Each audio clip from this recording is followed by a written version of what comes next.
자, 우리 하나님 말씀은 히브리서 6장 1절부터 3절까지 보겠습니다. 자, 히브리서 6장 1절부터 3절입니다. 자, 같이 읽겠습니다. 시작. 그러므로 우리가 그리스도 도의 초보를 버리고 죽은 행실을 회개함과 하나님께 대한 신앙과 침례들과 안수와 죽은 자의 부활과 영원한 심판에 관한 교훈의 털을 다시 닦지 말고 완전한 데 나아갈지니라. 하나님께서 허락하시면 우리가 이것을 하리라. 자, 주목 주시고 내 영혼아 완전한 데 나아가자. 세 번 시작. 내 영혼아 완전한 데 나아가자. 내 영혼아 완전한 데 나아가자. 내 영혼아 완전한 데 나아가자. 신앙생활은 살려고 하는 것입니다. 평생 동안 교회 생활을 했다 할지라도 목숨이 끝난 다음에 하나님이 그 영혼을 기억하지 않는다면, 또 영생에 이를 수 없다면 평생 동안 그런 교회 생활한 것이 무슨 의미가 있을까? 그런 일이 없기를 바랐지만 간혹가다 우리는 그런 이야기를 많이 듣지 않습니까? 나중에 숨을 거둘 때쯤 난 솔직히 안 믿었다. 이게 두려운 겁니다. 우리가 지금 이렇게 교회 안에서 신앙생활하는 것은 살려고 하는 것입니다. 지금 당장 오늘을 쳐다보면 내 옆에 있는 사람이 비교가 되기도 하고, 나보다 응답 잘 받는 옆에 사람이 시기나기도 하고, 때로는 질투날 수도 있지만 냉정히 생각해 보면 어차피 옆에 사람 죽을 때 같이 죽을 게 아니라면 자기 길이 있다는 것이죠. 그 자기 신앙을 가지고 살아가는 것이 진정한 믿음이고 살려고 하는 것입니다. 생명이라고 하는 것이 그만큼 중요하다는 것이죠. 영적 생활이라고 하는 것은 끊임없이 이 생명을 소유하려고 몸부림치는 것이고, 생명 얻는 자들이 생명 얻은 사람답게 이렇게 움직여 나가는 것이, 그게 영적 생활입니다. 하나님이 여러분과 지금 나에게 주시고자 하는 것도 생명입니다. 살아있다는 것이 무엇입니까? 이렇게 우리가 나와서 예배하는 것도 살아있기 때문에 하는 행동이고, 또 우리가 숨을 쉬는 것도 육체가 살아있기 때문에 하는 것이고, 성경은 이렇게 계속 약속하시는 것은 살라는 것이고, 너희가 살았으면 이렇게 행동하라고 계속 지침 주는 것이 바로 성경입니다. 하나님의 말씀이 살아있다고 하는 것은 그 말씀이 움직이기 때문에 살아있다고 하는 것입니다. 히브리서 12절에 보시면 하나님 말씀은 살아 운동력이 있어서 우리의 영과 혼과 및 관절과 골수를 찔러 쪼개며 우리의 마음과 생각을 감찰하나니 그 앞에서 드러나지 않을 것이 아무것도 없다.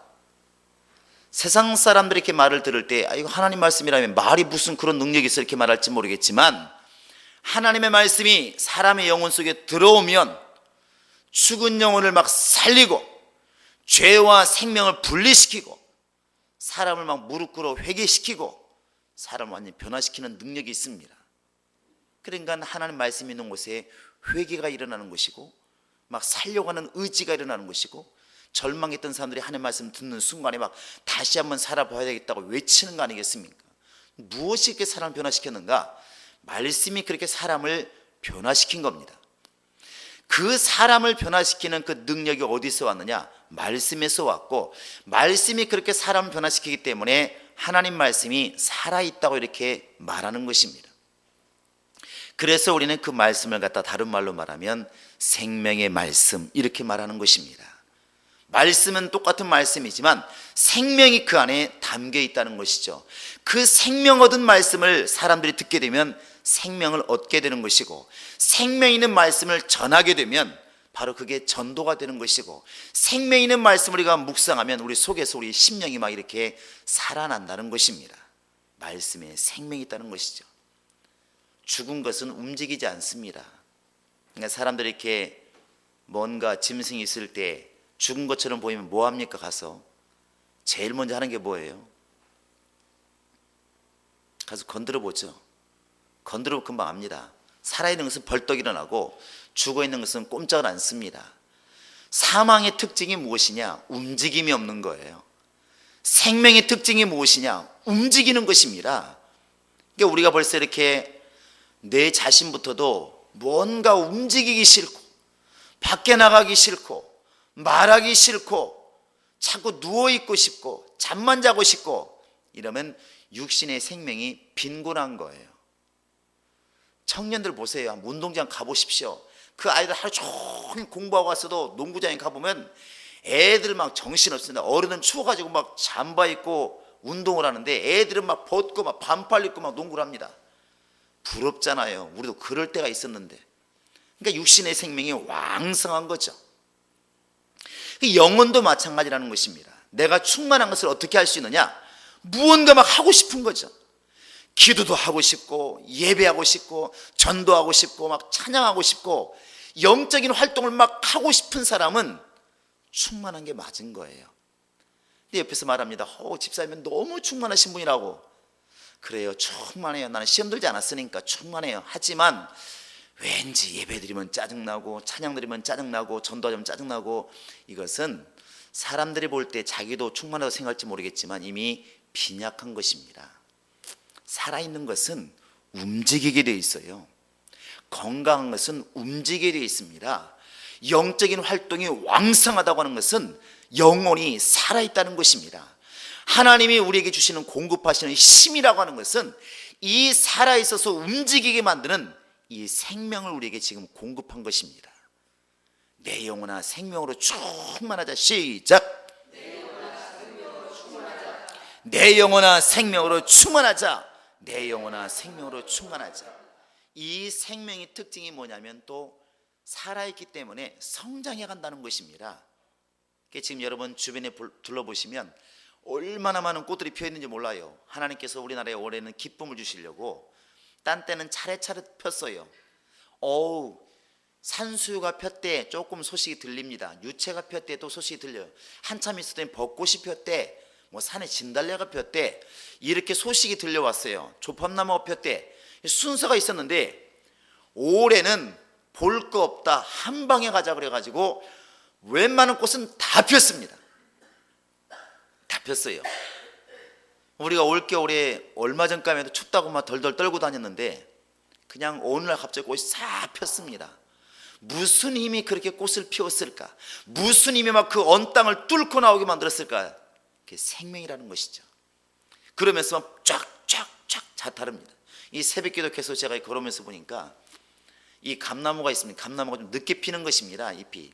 이게 어느 날 보니까 푸른색이 딱 보여요. 벌써 감나무 잎이 나왔나? 며칠 지나니까 싹이 나오고 좀 지나니까 잎이 나오는 거예요. 와우, 빠르다. 야, 빠르다. 오늘 아침에 집에 가다 보니까 라일락이 활짝 폈어요. 그래서 죄송하지만 남의 거지만 담 바깥으로 나온 부분을 제가 잘라갔습니다. 죄인지 아닌지는 모르겠어요. 전 담 안에 것은 안 잘랐습니다. 담 바깥으로 나온 것을 제가 잘라갔어요. 그리고 이제 딱 가져가니까 향이 얼마나 좋은지 이렇게 꼭 폈어요. 무엇이 그렇게 그런 것들을 자라게 하고 꽃이 피게 하고 좀 있으면 열매 맺게 할까? 생명이라는 것입니다.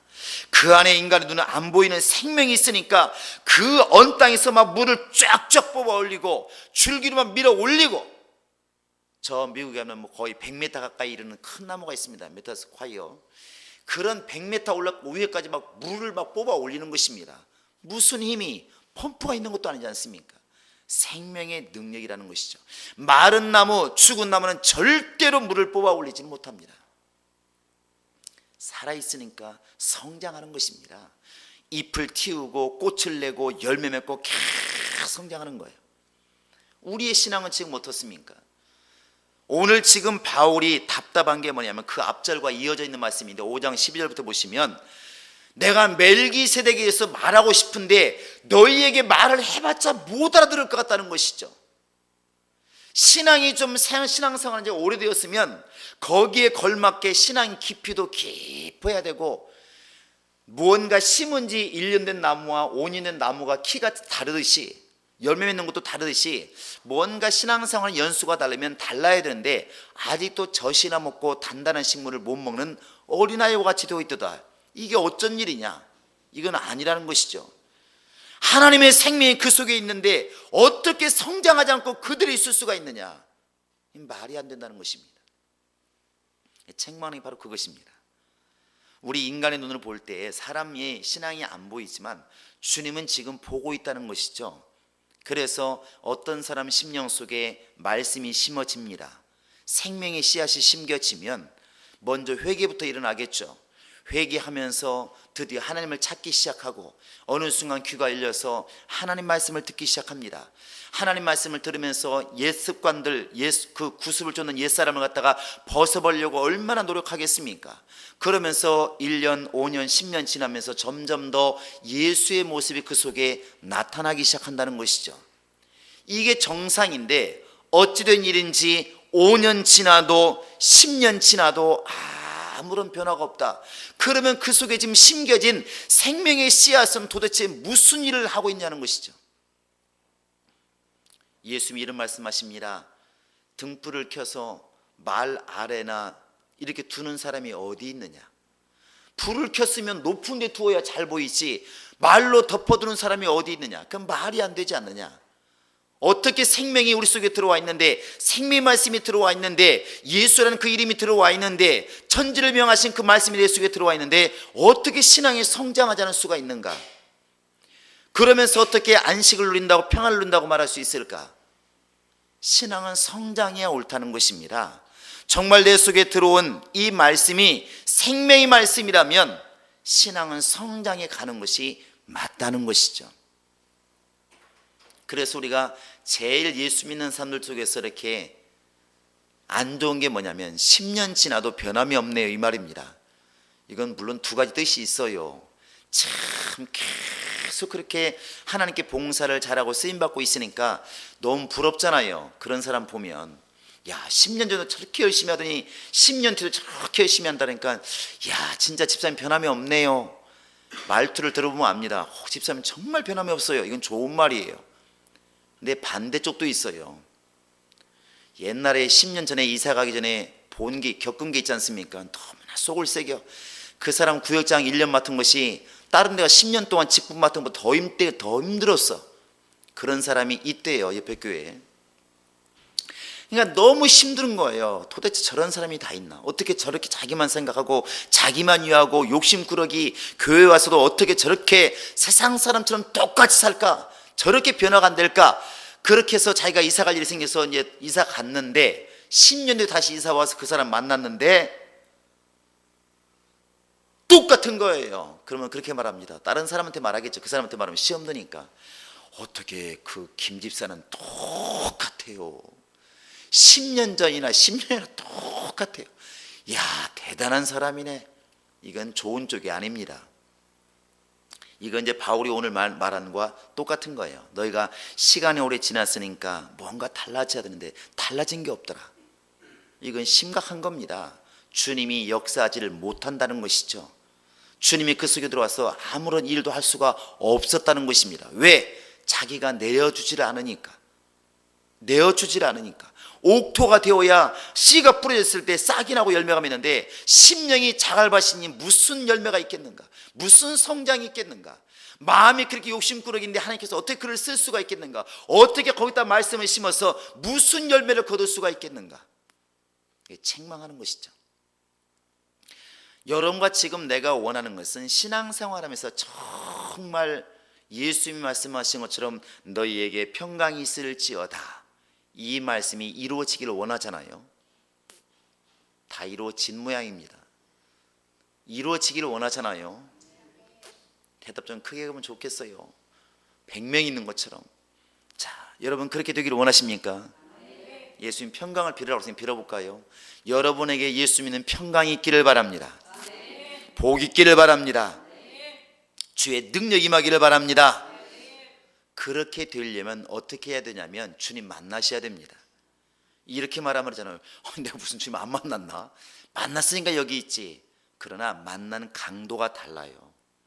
다릅니다. 정말 죄송하게도 목사 눈으로 보면, 목사도 마찬가지지만 우리가 아직까지 완전한 데 들어가지를 못한 경우가 참 많다는 걸 많이 느낍니다. 오늘 말씀 잘 보시면 2절만 한번 읽어볼까요? 시작. 침례들과 안수와 죽은 자의 부활과 영원한 심판에 관한 교훈의 터를 다시 닦지 말고 완전한 데 나아갈지니라.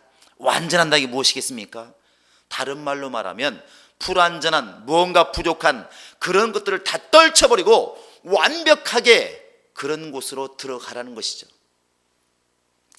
이것이 집으로 비유하면 여러분 하루 종일 전도하고 힘들게 일하다가 아니면 여행 갔다 와서 너무나 힘들었을 때, 고단했을 때 여러분 집에 들어가면 마음이 놓여요, 안 놓여요? 안 놓이면 그냥 교회로 오세요. 교인들 한번 산에 데리고 가보면 갔다 오면 목사를 잡아 먹으려고 그럽니다. 힘들었다고. 그런데 힘들면 안 올라가면 되지. 근데 그렇게 힘들게 갔다 왔을 때 집에 딱 문 열고 현관문 들고 가면 마음이 놓여요, 안 놓여요? 놓이잖아요. 그러면 이런 말이야. 아이고 집에 왔다. 그렇게 힘든 걸 뭐하러 여행을 가는지 난 모르겠어요. 그렇게 말합니다. 아이고 집에 왔다. 거기서 끝인 게 어디 있습니까? 이제 응접실 들어가면은 배냥 다 벗고 옷 벗기 시작합니다. 거기서 끝이냐? 아니잖아요. 물론 소파에 한번 앉겠지. 1차적으로 아따 오늘 정말 힘들었어 이렇게 말하잖아요. 아따 너무 힘들었다. 야 아따 오늘 고생스럽대. 죽을 뻔했네. 거기까지예요. 그 다음에 진짜 쉬는 곳이 어디냐면 어디겠어요? 침실, 잠자는 곳. 침대가 있기도 하고 없기도 하지만 그건 상관없습니다. 드디어 방문에 들어가서 완전히 양말 벗고 옷 다 벗고 누웠을 때 진짜 말을 합니다. 무슨 말? 아따 편하다. 아따 편하다. 이게 진짜 쉼이에요. 이게 진짜 쉼이에요. 물론 응급실 쉴 수 있죠. 그러나 진짜 쉼이라고 하는 것은 안방에 들어갔을 때 비로소 쉬는 겁니다.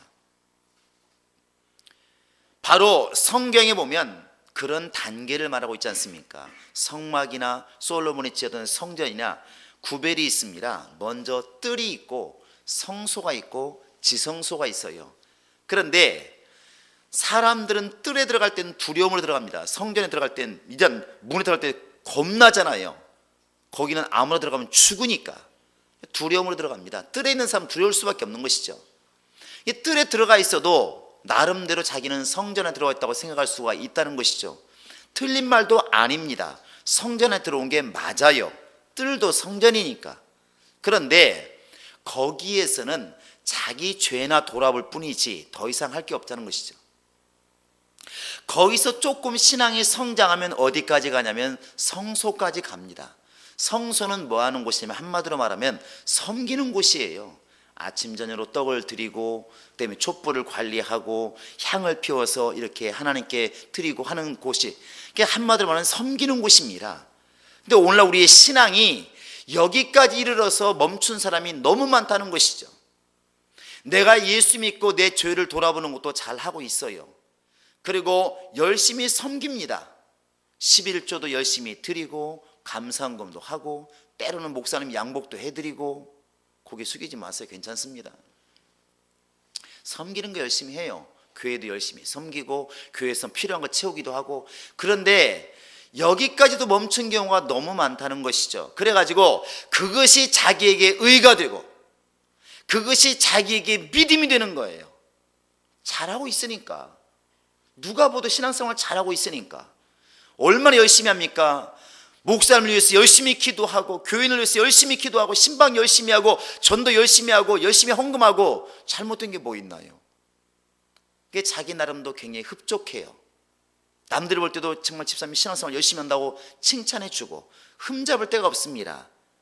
그런데 여기에서 멈춰서는 안 된다는 것이죠. 주님이 원하시는 것은 하나님을 섬기는 데까지만 멈출 것 같으면 뭐하러 휘장을 찢습니까? 누가 보시면은 말하고 있지 않습니까? 예수님께서 숨을 거두실 때 휘장이 위에서부터 아래로 쫙 찢었다. 왜 위에서부터라는 말을 썼을까? 사람이 찢은 게 아니라는 것입니다. 그래서 히브리서 10장 19절 이하에 보시면 이 휘장은 곧 예수님의 육체다 그랬어요. 그러니까 예수님의 드디어 그릇이 무너지네. 예수님의 육체가 피 흘려 죽으시는 순간에 휘장이 찢어지는 것입니다. 예수님이 피 흘려 죽으시는 순간에 죄의 담이 딱 무너지는 것입니다. 그게 무슨 말일까?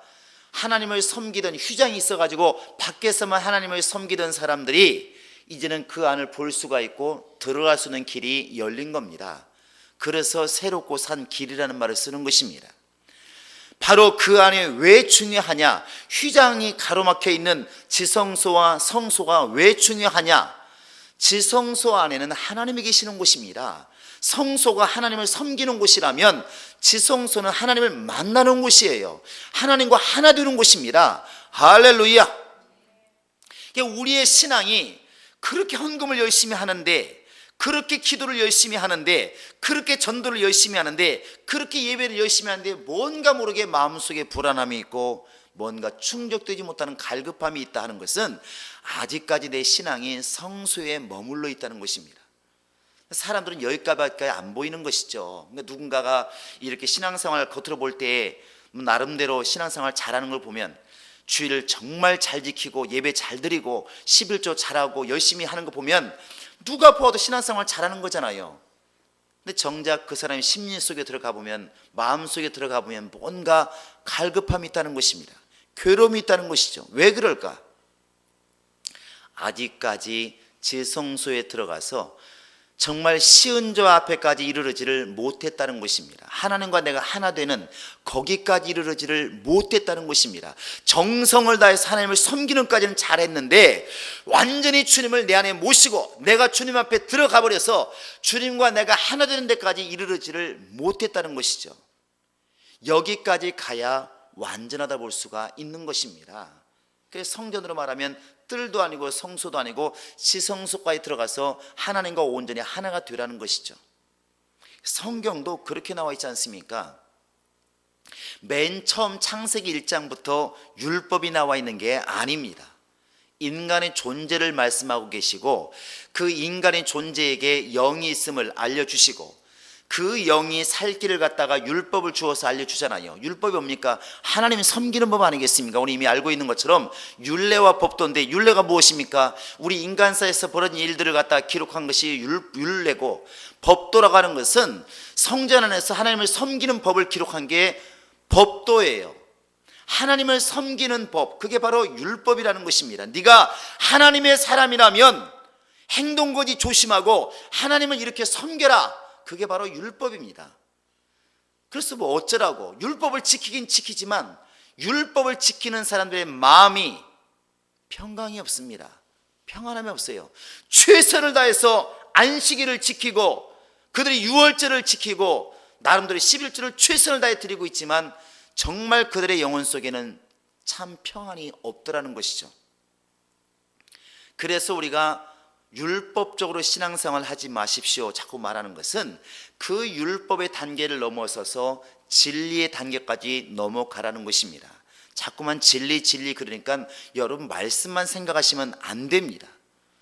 진리는 곧 성령 안에서 이 말과 같은 것입니다. 우리 한번 성경을 볼까요? 자, 요한복음 보시기 바랍니다. 요한복음 14장을 보시기 바랍니다. 16절부터 한번 20절까지 볼까요? 시작. 내가 아버지께 구하겠으니 그가 또 다른 보혜사를 너희에게 주사 영원토록 너희와 함께 있게 하시리니 저는 진리의 영이라. 세상은 능히 저를 받지 못하나니 이는 저를 보지도 못하고 알지도 못함이라. 그러나 너희는 저를 아나니 저는 너희와 함께 거하시며 또 너희 속에 계시겠습니다. 내가 너희를 고아와 같이 버려두지 아니하고 너희에게로 오리라. 조금 있으면 세상은 다시 나를 보지 못할 터이로되 너희는 나를 보리니 이는 내가 살았고 너희도 살겠습니다. 그 날에는 내가 아버지 안에 너희가 내 안에 내가 너희 안에 있는 것을 너희가 알리라. 자, 17절에 보시면 저는 진리의 영이라 이렇게 말하고 있고, 한번 16절을 보시겠습니다. 16장 13절 가까이 있으니까 찾아보시고 13절 시작. 그러하나 진리의 성령이 오시면 그가 너희를 모든 진리 가운데로 인도하시리니 그가 자의로 말하지 않고 오직 듣는 것을 말하시며 장래일을 너희에게 알리시리라. 성령이 누구시냐? 진리의 성령이십니다. 너희를 진리 가운데로 인도하시리라. 율법 안에 있지 않고 로마서 8장 1절에 나와 있는 것처럼 사망의 법에서 너희를 진리 가운데로 인도하시리라. 인도하시리라. 여기까지 우리 심령이 들어가 있어야 진정한 자유, 진정한 평안이 우리 속에 임한다는 것입니다. 임한다는 거예요. 그래서 율법이라고 하는 것을 벗어나서 예수를 통하여 성령 안에까지 들어가 있어야, 온전히 들어가 있어야, 그것도 성령을 회방하는 그런 장대가 아니라 성령께 완전히 붙잡혀서 성령으로 살아가는 사람이 될 때에 비로소 완전한 데 들어갔다고 볼 수가 있다는 것입니다. 오늘 본문을 잘 보시면, 여러분 보시기 바랍니다. 오늘 본문을 보시면 침례 그 6장 1절에 보시면 죽은 행실을 회개하는 것, 침례, 안수, 부활, 심판, 이런 것들은 아직까지 완전한 게 아니라는 것이죠. 이런 것들에 매여있는 신앙이라고 한다면 아직까지 내 영혼이 완전에 들어갔다고 볼 수가 없다는 것입니다. 어떤 것이 완전한 것이냐? 여러분이 금방 읽으신 것처럼 요한복음 14장 20절에 말하고 있습니다. 아버지가 내 안에, 내가 아버지 안에, 내가 너희 안에, 너희가 내 안에, 한마디로 말하면 완전히 하나가 되었을 때 그게 바로 완전하다는 것입니다.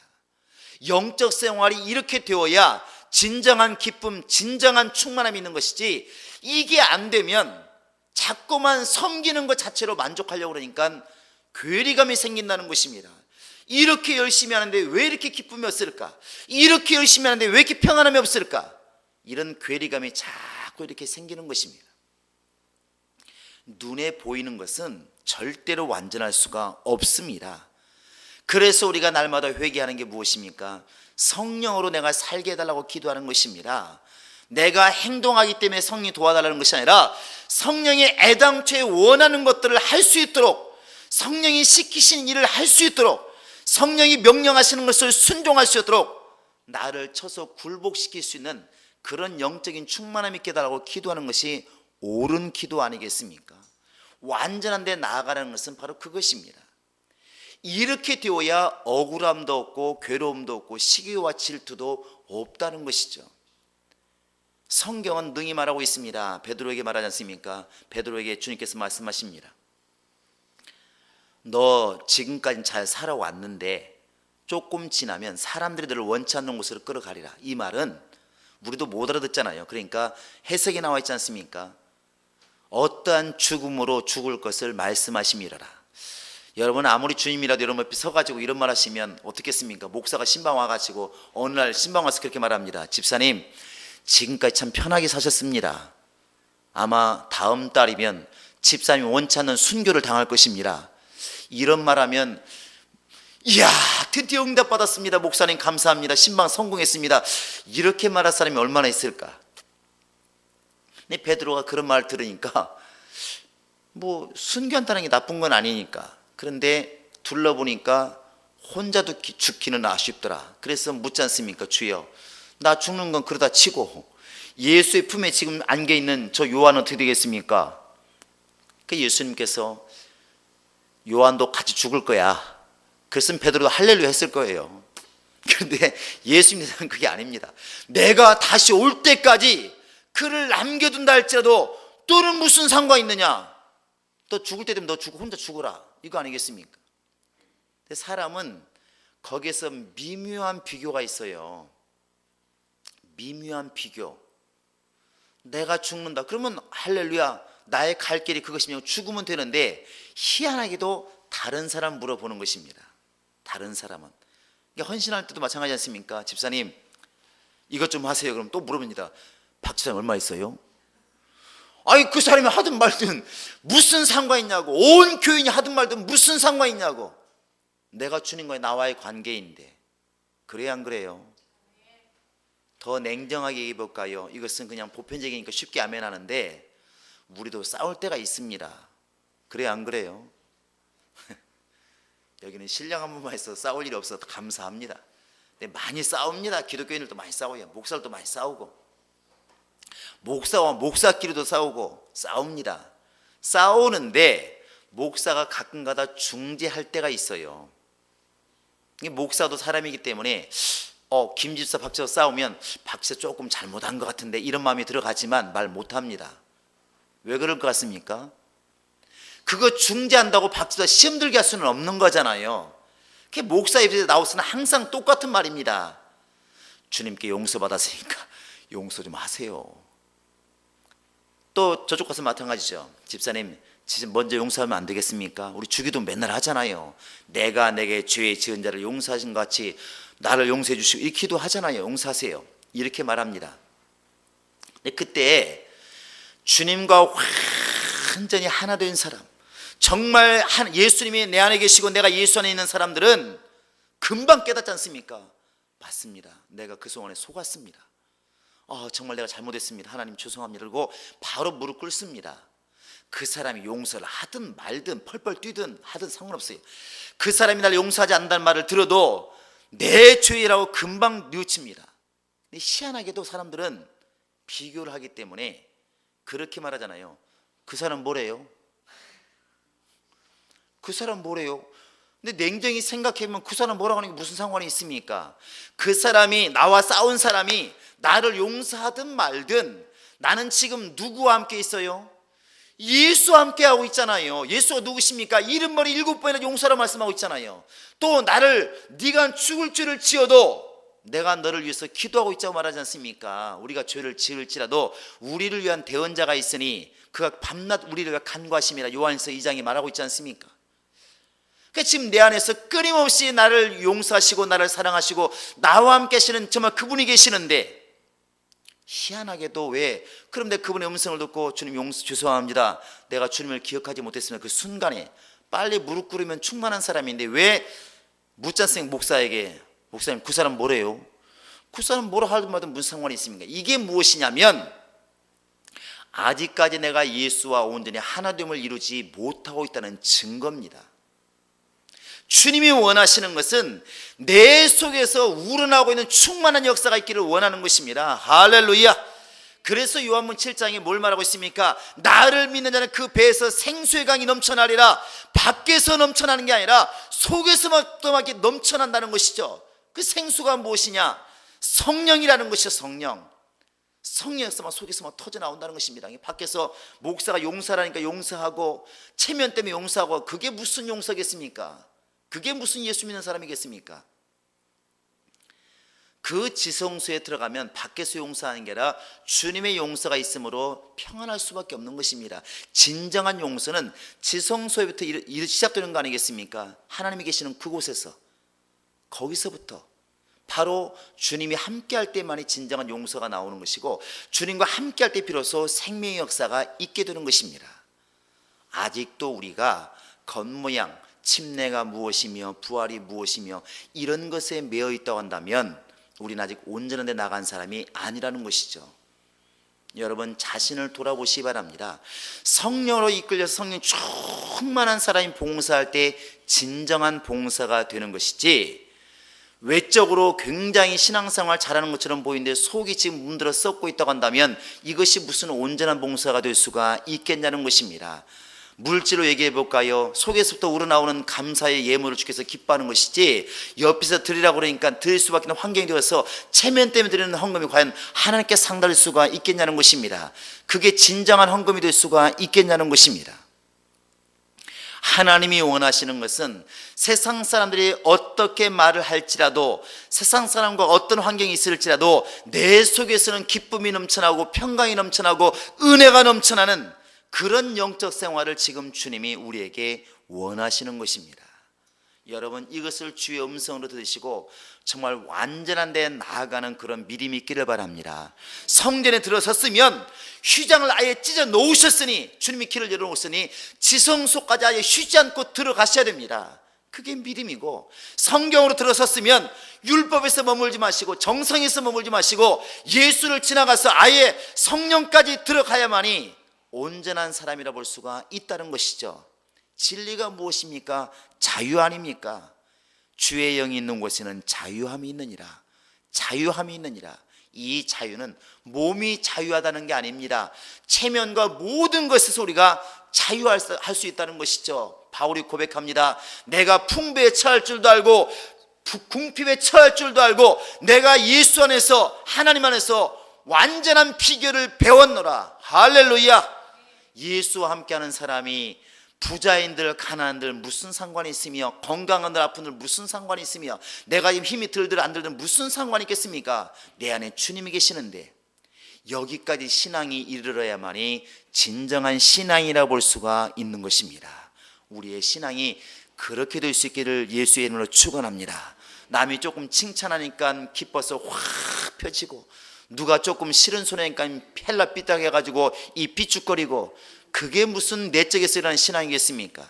우리의 신앙이 정말 지성소에 들어간 대제사장처럼 그렇게 평안한 신앙이 될 수 있기를 바라고 정말 진리로 정말 자유해서 성령으로 살아가는 그런 자유가 있는 신앙이 될 수 있기를 예수의 이름으로 축원합니다. 할렐루야, 할렐루야. 이 시간으로 다 같이 기도하시겠습니다. 기도할 때 하나님, 정말 내 신앙이 이렇게 하나님을 섬긴다는 그것으로 만족하는 신앙이 아니라 아예 주님과 함께하는 신앙, 주님으로 정말 함께하는 신앙, 하나님이 예수 안에 계시고 예수가 아버지 안에 계시고 또 예수가 우리 안에 계시고 우리가 주님 안에 있다는 이 하나됨의 신앙을 이루게 하소서. 온전한 자유를 누리게 도와주시고 성령으로 자유케 하소서, 진리로 자유케 하소서. 자기 영혼을 고 간절히 시간 기도하시겠습니다. 살아계신 우리 하나님 아버지 함께 하시고 인도하여 주시옵소서. 살아계신 우리 하나님 아버지, 주의 영이 있는 곳에는 자유함이 있다고 말씀하셨습니다.